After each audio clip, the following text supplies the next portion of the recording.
তাহলে বলতে পারি যে এটা প্রান্তিক খামারিদের মধ্যে সবচেয়ে বড় তো গরু এটা নাকি? প্রাণী সম্পদ অফিস থেকে বলছে যে 54 মনের উপর আছে। 54 মনের উপরে। কিন্তু আমি বলছি না, আমার মাপ দিতে হবে না, কারণ আমি উপহার দেব, এনে কোনো মাপ নাই। আচ্ছা, এই যে 8 বছর গরুটি লালন পালন করছেন, এখন উপহার দিয়ে দিবেন, বিষয়টা খারাপ লাগবে না? খারাপ লাগার কিছু না, ভালো একটা লোকের নামে যদি কোরবানি হয় এতটুকুই আমার চাওয়া। কারণ ওনার বাবা অনেক ভালো লোক ছিল, ওনার বাবার নামে অনেক খুশি, মানে যিনি কোরবানি করে, এইটাই আমার বড় পাওয়া। আচ্ছা, আপনার মনের ইচ্ছা অবশ্যই আল্লাহ পূরণ করুক। পরবর্তী বছর কি বড় গরু পালবেন?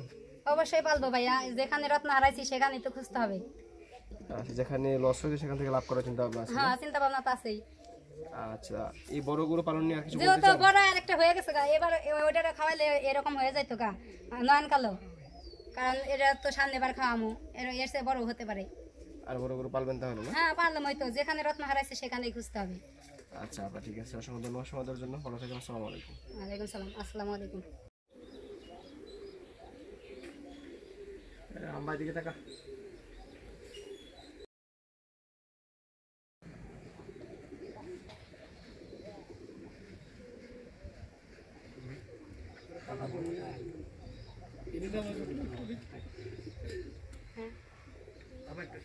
বড় ফাইনালে সব একটু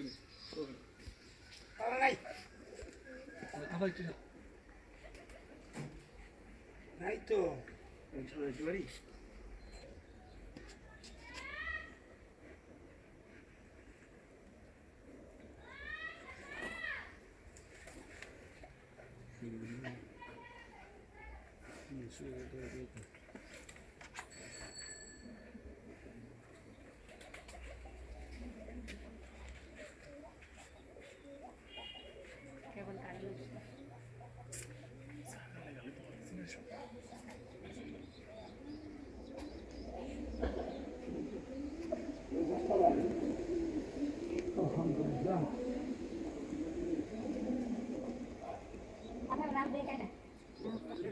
নাম দে, আমার